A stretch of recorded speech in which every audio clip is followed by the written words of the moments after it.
empowering women in Christ. ഹല്ലേലൂയ. ഷെക്കേന ന്യൂസിൻ്റെ എല്ലാ പ്രിയ പ്രേക്ഷകർക്കും നമ്മുടെ കർത്താവായ യേശു ക്രിസ്തുവിൻ്റെ കൃപയും സമാധാനവും ആശംസിക്കുകയാണ്. പ്രഷില്ല പ്രോഗ്രാമിലേക്ക് എല്ലാവരെയും ഏറ്റവും സ്നേഹത്തോടെ സ്വാഗതം ചെയ്യുന്നു. കഴിഞ്ഞ ആഴ്ച നമ്മൾ പഠിച്ചു നിർത്തിയത് പഴയ നിയമത്തിൽ ജോഷുവയുടെ പുസ്തകത്തിൽ നമ്മൾ കണ്ടുമുട്ടുന്ന റാഹാബിനെ കുറിച്ചായിരുന്നു. തീർത്തും അവഗണിക്കപ്പെട്ട സമൂഹത്തിൽ ഒരു വിലയും കൽപ്പിക്കാതിരുന്ന റാഹാബ് എന്ന വേശ്യ, അവൾ എപ്രകാരമാണ് നമ്മുടെ കർത്താവിന്റെ വംശാവലിയിൽ ഇടം നേടിയതെന്ന് നമ്മൾ കണ്ടു.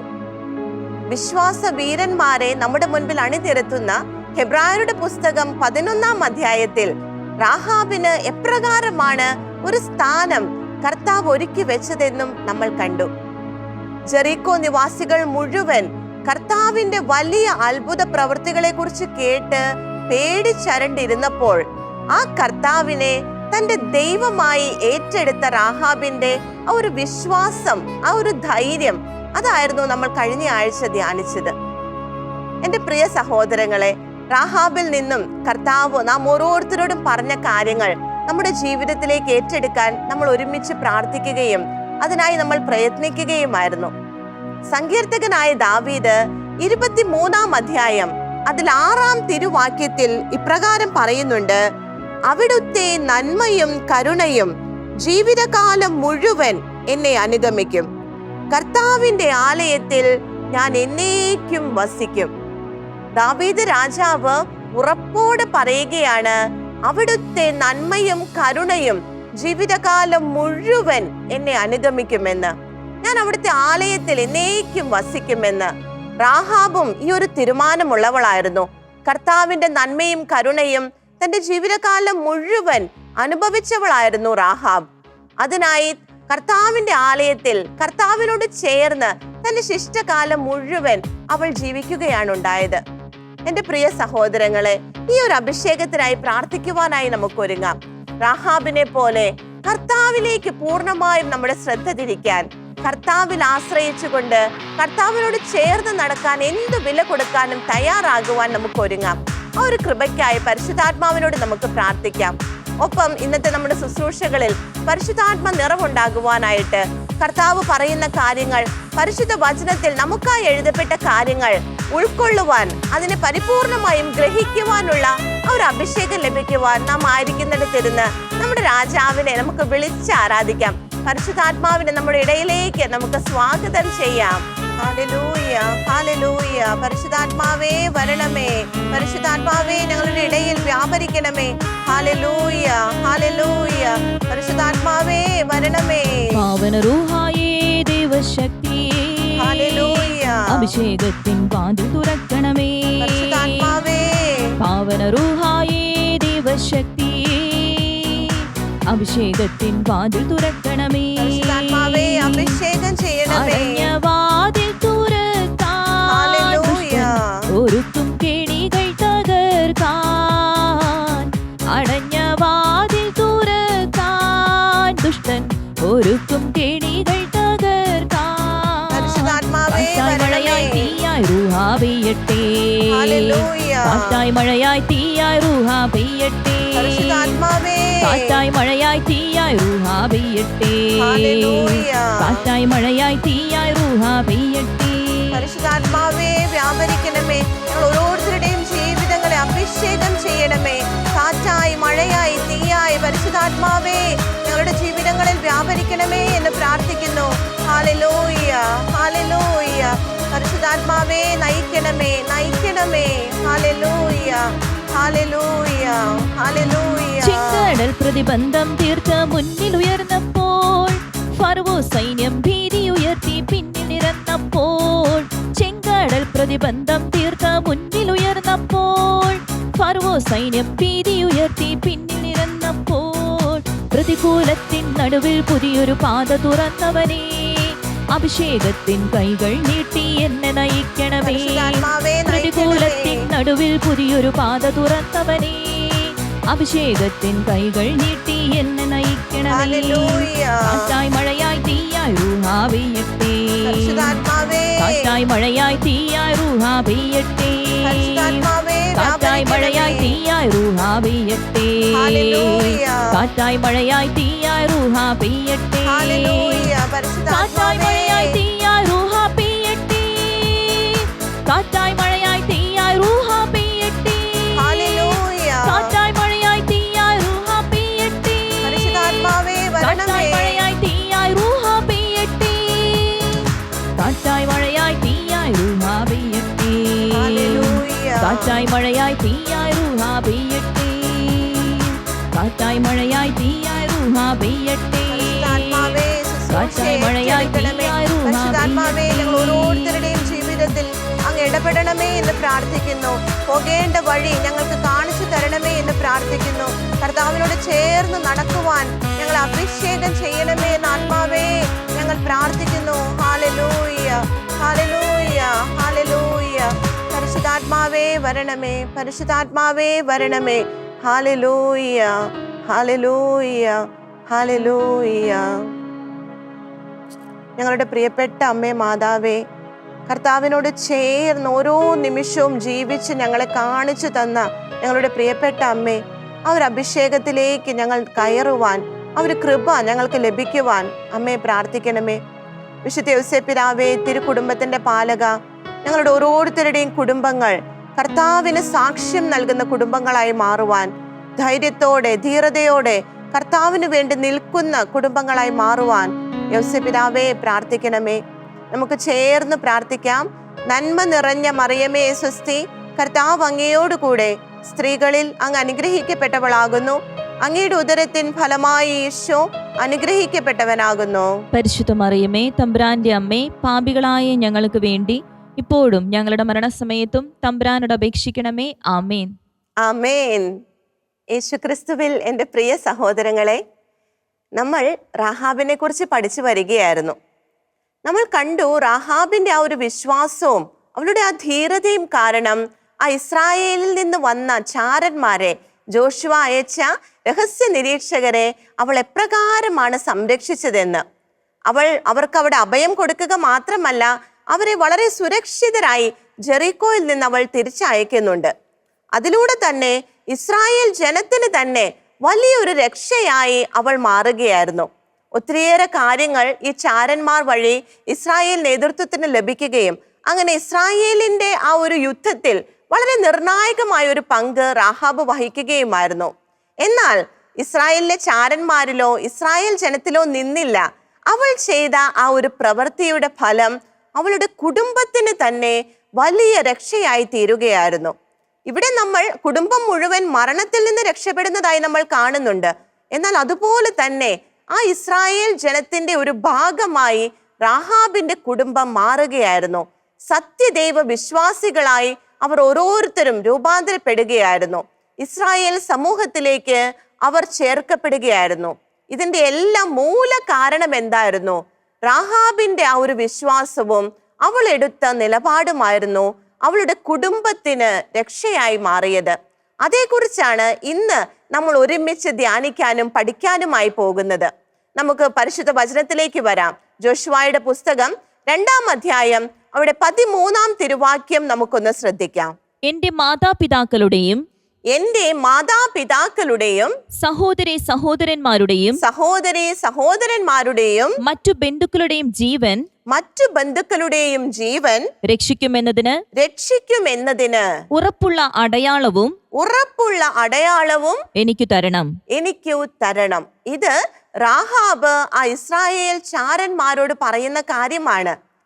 അവർക്ക് രക്ഷയ്ക്ക് വേണ്ട കാര്യങ്ങൾ, ഇസ്രായേൽ ചാരന്മാരുടെ സുരക്ഷയ്ക്ക് വേണ്ട കാര്യങ്ങൾ അവൾ ചെയ്തു കൊടുക്കുമ്പോൾ അവൾ പറയുകയാണ്, എൻ്റെ കുടുംബത്തിന്റെ രക്ഷ എനിക്ക് ഉറപ്പ് തരണമെന്ന്, അതിനുള്ള ഒരു അടയാളം എനിക്ക് തരണമെന്ന്.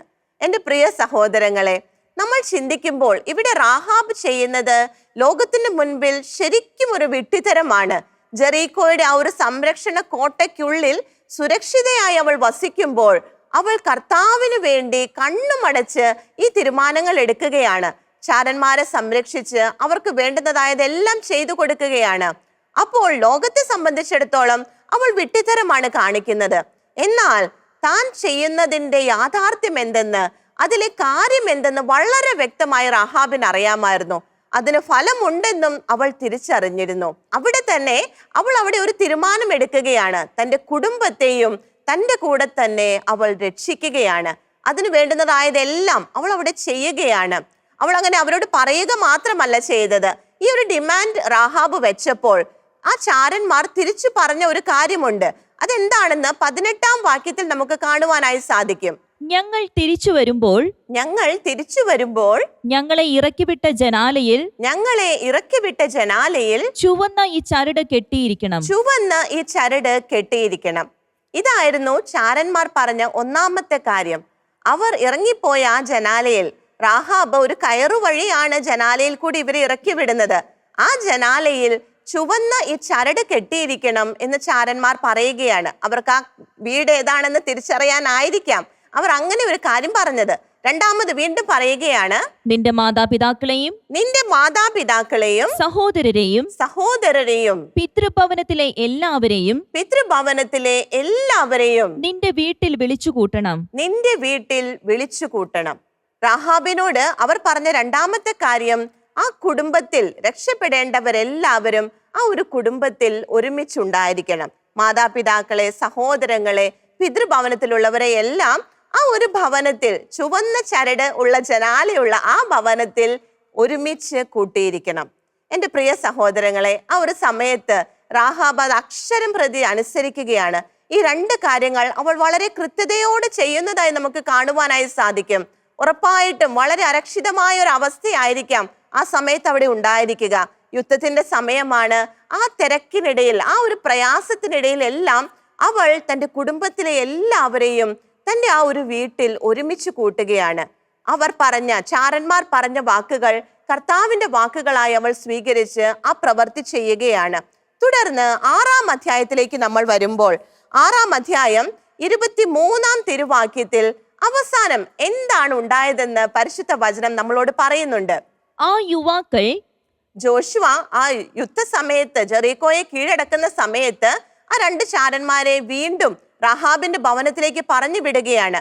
ആ യുവാക്കൾ അവിടെ ചെന്ന് റാഹാബിനെയും അവളുടെ മാതാപിതാക്കളെയും സഹോദരരെയും ബന്ധുജനങ്ങളെയും കൊണ്ടുവന്ന്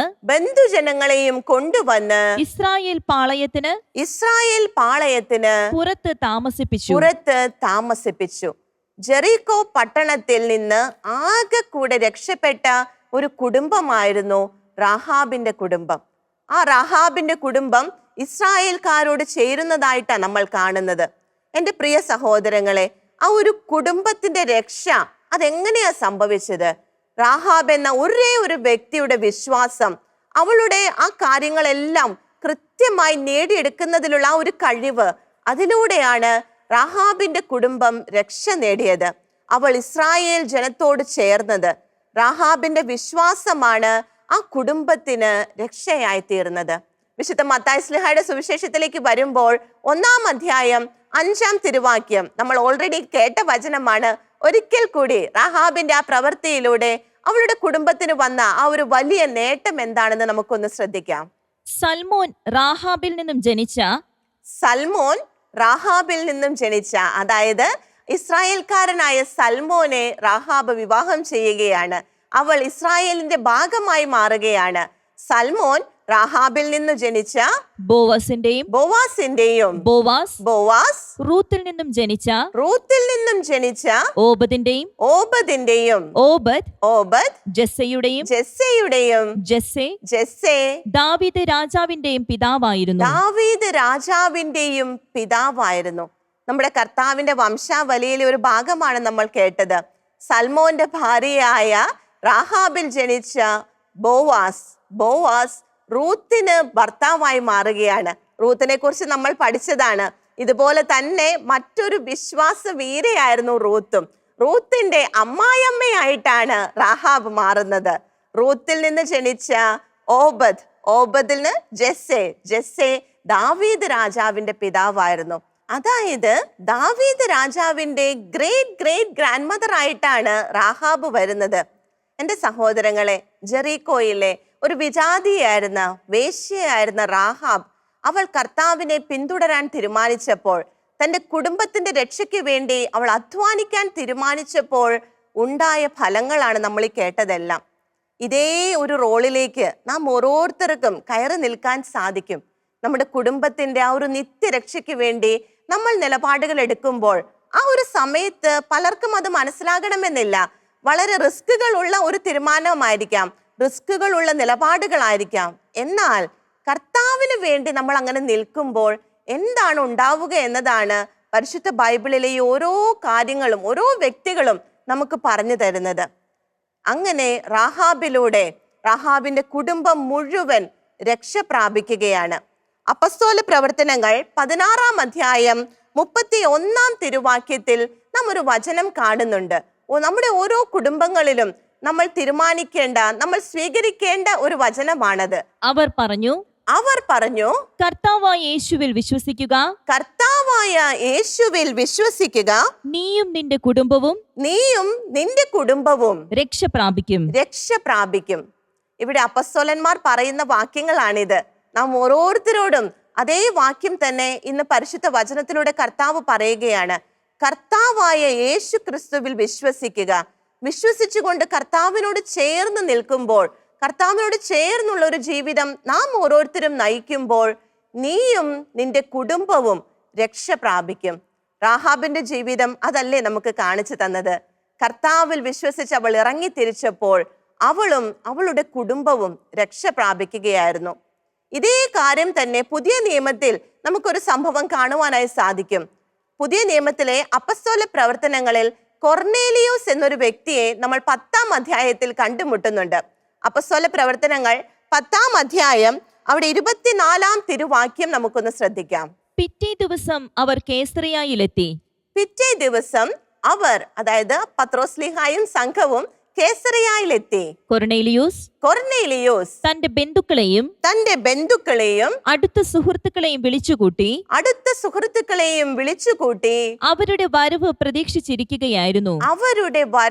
പ്രതീക്ഷിച്ചിരിക്കുകയായിരുന്നു. കൊർന്നേലിയോസ് എന്നത് അവിടുത്തെ ഒരു ശതാധിപനാണ്, അവിടുത്തെ ഒരു ഒഫീഷ്യലാണ്.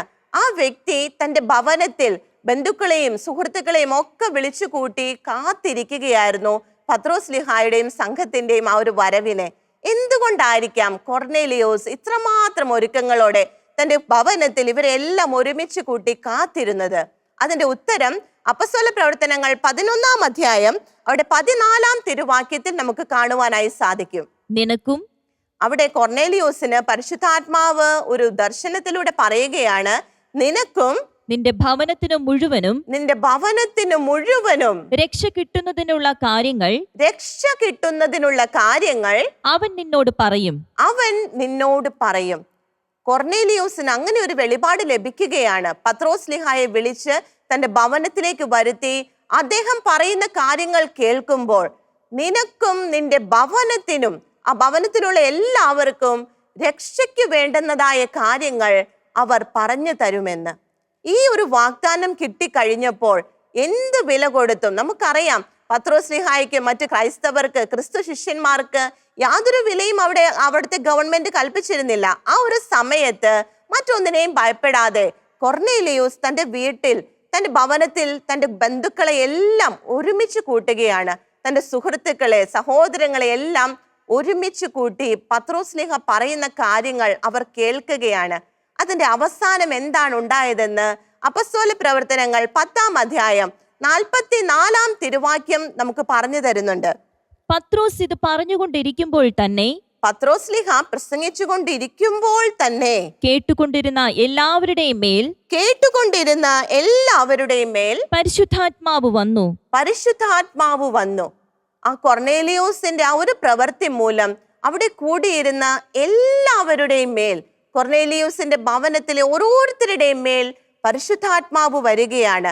തനിക്ക് കിട്ടിയ വാഗ്ദാനം അനുസരിച്ച് അവരെല്ലാവരും രക്ഷ പ്രാപിക്കുകയാണ്.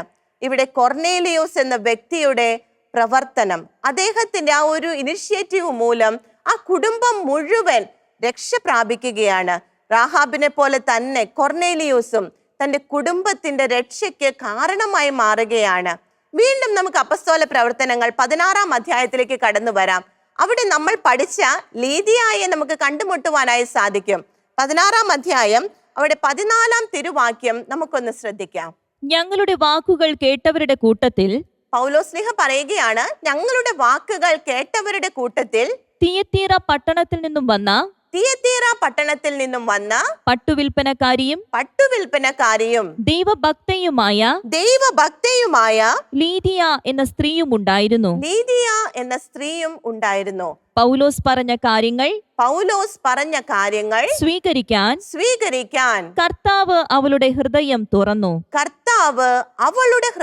തുറന്നു. ഇവിടെ ലീദിയ കർത്താവിന്റെ വചനം സ്വീകരിക്കുകയാണ്, കർത്താവിനെ സ്വന്തമാക്കുകയാണ്. എന്നാൽ അവൾ അവിടം കൊണ്ട് നിർത്തുകയല്ല ചെയ്തത്. തുടർന്ന് 15-ാം വാക്യത്തിൽ പറയുകയാണ്, കുടുംബസമേതം ജ്ഞാനസ്നാനം സ്വീകരിച്ച അവൾ ജ്ഞാനസ്നാനം സ്വീകരിക്കുകയാണ്. ലീദിയ വചനം കേട്ടു, കർത്താവിന്റെ മാർഗത്തിലേക്ക് വന്നു. തുടർന്ന് അവൾ എന്താ ചെയ്തേ? കുടുംബസമേതം അവൾ കർത്താവിനെ രക്ഷകനായി സ്വീകരിക്കുകയാണ്. റാഹാബിനെ നമ്മൾ കണ്ടു, കൊർണേലിയൂസിനെ നമ്മൾ കണ്ടു, ഇവിടെ ലീദിയായെ നമ്മൾ കണ്ടു. വീണ്ടും നമ്മൾക്ക് ഒത്തിരിയേറെ പേരെ കാണുവാനായി സാധിക്കും പരിശുദ്ധ വചനത്തിൽ. കുടുംബസമേതം രക്ഷ സ്വീകരിക്കുന്നവർ. ഒരു വ്യക്തി ക്രിസ്തുവിനെ സ്വീകരിച്ചാൽ തൻ്റെ കുടുംബത്തെ മുഴുവൻ ആ ഒരു രക്ഷയിലേക്ക് നയിക്കുന്നതായി നമുക്ക് കാണുവാനായി സാധിക്കും. നമുക്കൊക്കെ പരിചിതനാണ് സക്കേവൂസ്. കർത്താവിനെ സ്വീകരിക്കുവാനായി കുറെ പണിപ്പെട്ടു. ആ സിക്കമോർ മരത്തിന്റെ മുകളിൽ കയറി കർത്താവിനെ അവൻ വീട്ടിലേക്ക് ക്ഷണിക്കുകയാണ്. എന്നാൽ അതിന്റെ അവസാനം കർത്താവ് അവനോട് പറയുന്ന ഒരു കാര്യമുണ്ട്. വിശുദ്ധ ലൂക്കാ എഴുതിയ സുവിശേഷം 19-ാം അധ്യായം 9-ാം തിരുവാക്യത്തിലേക്ക് നമുക്ക് കടന്നു വരാം. യേശു അവനോട് പറഞ്ഞു, യേശു സക്കേവൂസിനോട് പറയുകയാണ്, ഇന്ന് ഈ ഭവനത്തിന് രക്ഷ ലഭിച്ചിരിക്കുന്നു. ഇവനും അബ്രാഹത്തിന്റെ പുത്രനാണ്. കർത്താവ് സക്കേവൂസിന് മാത്രമല്ല അവിടെ രക്ഷ നൽകുന്നത്. സക്കേവൂസിന്റെ പ്രവർത്തികളുടെ ഫലമായി കർത്താവിനെ അവൻ രക്ഷകനായി സ്വീകരിച്ചപ്പോൾ അവന്റെ ഭവനം മുഴുവൻ രക്ഷ പ്രാപിക്കുന്നതായിട്ടാണ് നമ്മൾ കാണുന്നത്. ഇതേ അനുഭവം തന്നെയാണ് കാരാഗ്രഹത്തിലെ ഒരു ജയിൽ പ്രമാണിയുണ്ട്. നമുക്കറിയാം, ഫിലിപ്പിയിലെ കാരാഗ്രഹ കാവൽക്കാരൻ. അദ്ദേഹവും പൗലോസ്ലീഹായെയും സീലാസിൽ നിന്നും കർത്താവിന്റെ വചനം കേട്ടപ്പോൾ എന്താണ് സംഭവിച്ചതെന്ന് പരിശുദ്ധ വചനം പറയുന്നുണ്ട്. അപ്പസ്തോല പ്രവർത്തനങ്ങൾ 16-ാം അധ്യായം അവിടെ 31-ാം തിരുവാക്യം നമുക്കൊന്ന് ശ്രദ്ധിക്കാം. അവർ പറഞ്ഞു, കർത്താവായ യേശുവിൽ വിശ്വസിക്കുക, നീയും നിന്റെ കുടുംബവും രക്ഷ പ്രാപിക്കും. തുടർന്ന് എന്താ സംഭവിച്ചത്? അവർ അവനോടും അവന്റെ വീട്ടിലുള്ളവരോടും കർത്താവിന്റെ വചനം പ്രസംഗിച്ചു. അവൻ ആ രാത്രി തന്നെ അവരെ കൊണ്ടുപോയി അവരുടെ മുറിവുകൾ കഴുകി. അപ്പോൾ തന്നെ അവനും കുടുംബവും ജ്ഞാനസ്നാനം സ്വീകരിക്കുകയും ചെയ്തു. അവരെ വീട്ടിലേക്ക് കൂട്ടിക്കൊണ്ടുവന്ന് അവർക്ക് ഭക്ഷണം വിളമ്പി. ഇവിടെ ഈ കാരാഗ്രഹ കാവൽക്കാരൻ അവൻ ഒറ്റയ്ക്കല്ല കർത്താവിനെ സ്വന്തമാക്കിയത്. അവൻ ഒറ്റയ്ക്കല്ല കർത്താവിന്റെ വഴിയിലേക്ക് വരുന്നത്. അവന്റെ ഭവനത്തിലുള്ള എല്ലാവരെയും കൂട്ടിക്കൊണ്ടാണ് അവൻ കർത്താവിന് ശുശ്രൂഷ ചെയ്യുന്നത്, ജ്ഞാനസ്നാനം സ്വീകരിക്കുന്നത്, കർത്താവിന്റെ സ്വന്തമായി മാറുന്നത്. എൻ്റെ പ്രിയ സഹോദരങ്ങളെ, ഇവരെല്ലാവരും നമ്മളോട് എന്താ പറയുന്നേ? കർത്താവിനെ ഞാൻ മാത്രം രക്ഷകനായി സ്വീകരിച്ചത് കൊണ്ടായോ? ഇവരെ പോലെ എൻ്റെ കുടുംബത്തിന്റെ രക്ഷയ്ക്ക് വേണ്ടി എനിക്ക് എന്തെല്ലാം ചെയ്യാൻ സാധിക്കും? അത് കർത്താവിനോട് ചോദിച്ച് നമ്മുടെ ജീവിതത്തിൽ അത് പ്രാവർത്തികമാക്കുക തന്നെ വേണം. ഏറ്റവും ആദ്യം കർത്താവ് സെലക്ട് ചെയ്ത ഒരു വ്യക്തിയായിരുന്നു അബ്രാഹാം. പഴയ നിയമത്തിൽ അബ്രാഹത്തെ തെരഞ്ഞെടുത്തപ്പോൾ കർത്താവിന്റെ ലക്ഷ്യം എന്താണെന്ന് വ്യക്തമായി കർത്താവ് പറയുന്നുണ്ട്. ഉൽപ്പത്തി പുസ്തകം 18-ാം അധ്യായം 19-ാം തിരുവാക്യത്തിൽ കർത്താവ് ഇത് വളരെ വ്യക്തമായി പറഞ്ഞു തരുന്നുണ്ട്. ഞാൻ അവനെ തിരഞ്ഞെടുത്തിരിക്കുന്നത്, കർത്താവ് പറയുകയാണ്, ഞാൻ അബ്രാമിനെ തെരഞ്ഞെടുത്തിരിക്കുന്നത് നീതിയും ന്യായവും പ്രവർത്തിച്ച കർത്താവിന്റെ വഴിയിലൂടെ നടക്കാൻ തന്റെ മക്കളോടും പിന്മുറക്കാരോടും അവൻ കൽപ്പിക്കുന്നതിനും അങ്ങനെ കർത്താവ് അവനോട് ചെയ്ത വാഗ്ദാനം പൂർത്തിയാക്കുന്നതിനും വേണ്ടിയാണ്. അബ്രാമിന് മാത്രമുള്ളൊരു തെരഞ്ഞെടുപ്പായിരുന്നു അത്. കർത്താവ് കൃത്യം പറയുകയാണ്, തൻ്റെ മക്കളോടും പിന്മുറക്കാരോടും. ഇംഗ്ലീഷ് വേർഷനിലേക്ക് വരുമ്പോൾ to his children and his household, അവന്റെ ഭവനത്തിന് മുഴുവനുള്ള ഒരു വിളിയായിരുന്നു അത്. അബ്രാഹത്തിലൂടെ ആ കുടുംബത്തെ മുഴുവൻ കർത്താവ് വിളിക്കുകയായിരുന്നു. ജോഷുവായും അത് തന്നെയല്ലേ നമ്മളോട് പറയുന്നത്, ഞാനും എൻ്റെ കുടുംബവും കർത്താവിനെ സേവിക്കും. എൻ്റെ പ്രിയ സഹോദരങ്ങളെ, ഈ മാതൃകകളെ അനുകരിച്ച് കുടുംബം ഒന്നിച്ച് കർത്താവിന് ശുശ്രൂഷ ചെയ്യുന്നവരായി നമുക്ക് മാറാം. കർത്താവിൻ്റെ ആ വിളിയോട് ഒരു യെസ് പറയുവാൻ നമുക്ക് സാധിക്കണം. ഇതേ ഒരു വിളിയിലേക്കാണ് കർത്താവ് ഇന്ന് നമ്മെ ക്ഷണിക്കുന്നത്. ആ വിളി നമുക്ക് സ്വീകരിക്കാൻ പ്രിയമുള്ളവരെ. നമ്മുടെ കുടുംബത്തിന്റെ രക്ഷയ്ക്ക് വേണ്ടി എന്തെല്ലാമാണ് നമ്മൾ ചെയ്യേണ്ടത്? കർത്താവിനോട് ചോദിച്ച് അതെല്ലാം ചെയ്ത് എൻ്റെ കുടുംബത്തെ രക്ഷിക്കാൻ ജോഷുവ പറഞ്ഞതുപോലെ ഞാനും എൻ്റെ കുടുംബവും ഞങ്ങൾ ഒരുമിച്ച് കർത്താവിനെ സേവിക്കുമെന്ന് പറയാൻ നമുക്ക് സാധിക്കണം. ആ ഒരു കൃപയ്ക്കായി നമുക്ക് പ്രാർത്ഥിക്കാം. നാം ആയിരിക്കുന്നിടത്തിരുന്ന് നന്ദിയുള്ള ഹൃദയത്തോടെ നമുക്ക് പ്രബോധനങ്ങൾ നൽകിയ കർത്താവിന് നന്ദി പറഞ്ഞുകൊണ്ട്, ഒപ്പം തന്നെ ആ പ്രബോധനങ്ങൾ നമ്മുടെ ജീവിതത്തിലേക്ക് സ്വീകരിക്കാൻ ആവശ്യമായ അഭിഷേകത്തിനായി പ്രാർത്ഥിച്ചുകൊണ്ട് നമുക്ക് സ്തുതിച്ച് പ്രാർത്ഥിക്കാം. ഹല്ലേലൂയ, ഹല്ലേലൂയ. കർത്താവേ, ഞങ്ങളെ കൃപയ്ക്കായി പ്രാർത്ഥിക്കുകയാണ്. കർത്താവേ, അങ്ങ് പറഞ്ഞതുപോലെ ജീവിക്കാനുള്ള കൃപ ഞങ്ങൾക്ക് നൽകണമേ. ഹല്ലേലൂയ. ഈശോയെ, ഞങ്ങളങ്ങേ സ്തുതിക്കുന്നു, ഞങ്ങളങ്ങേ ആരാധിക്കുന്നു. Hallelujah, hallelujah. സ്തുതിച്ചുപാട് നീ ദൈവനാമത്തിൽ, നിന്റെ കുടുംബത്തിൽ നീ ഇന്ന് അത്ഭുതം കാണും. ഞങ്ങൾ വിശ്വസിക്കുന്നു കർത്താവേ. സ്തുതിച്ചുപാട് നീ ദൈവനാമത്തിൽ, നിന്റെ കുടുംബത്തിൽ നീ ഇന്ന് അത്ഭുതം കർത്താവേ, കാണും. ഞങ്ങളുടെ കുടുംബത്തെ പണിയണമേ. നിന്നെ സ്തുതിച്ചു പാടി ഞാൻ ദൈവകൃപയാലെന്നും നിറഞ്ഞിടട്ടെ. ആമേൻ, ആമേൻ. എന്റെ ദൈവമേ, നിന്നെ സ്തുതിച്ചു പാടി ഞാൻ ദൈവകൃപയാലെന്നും നിറഞ്ഞിടട്ടെ. ഹല്ലേലൂയ, ഹല്ലേലൂയ. ഞങ്ങളുടെ കുടുംബത്തെ ഏൽപ്പിക്കുന്ന കർത്താവേ, കുടുംബം ഒന്നിച്ച് അങ്ങേ പിന്തുടരുവാൻ കർത്താവേ അഭിഷേകം ചെയ്യണമേ. Hallelujah, hallelujah. ഞങ്ങളുടെ വ്യക്തി ജീവിതത്തെ, ഞങ്ങളുടെ കുടുംബത്തെ ഏൽപ്പിക്കുന്ന കർത്താവേ, ഹല്ലേലൂയ, ഹല്ലേലൂയ. ഈശോയെ ഏറ്റെടുക്കണമേ.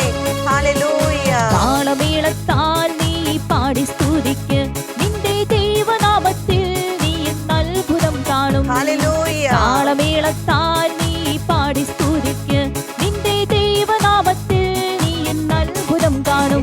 ആഹാ, എന്റെ ദൈവമേ, നിന്നെ സ്തുതിച്ചു പാടി ഞാൻ ദൈവകൃപയാലെന്നും നിറഞ്ഞിടട്ടെ.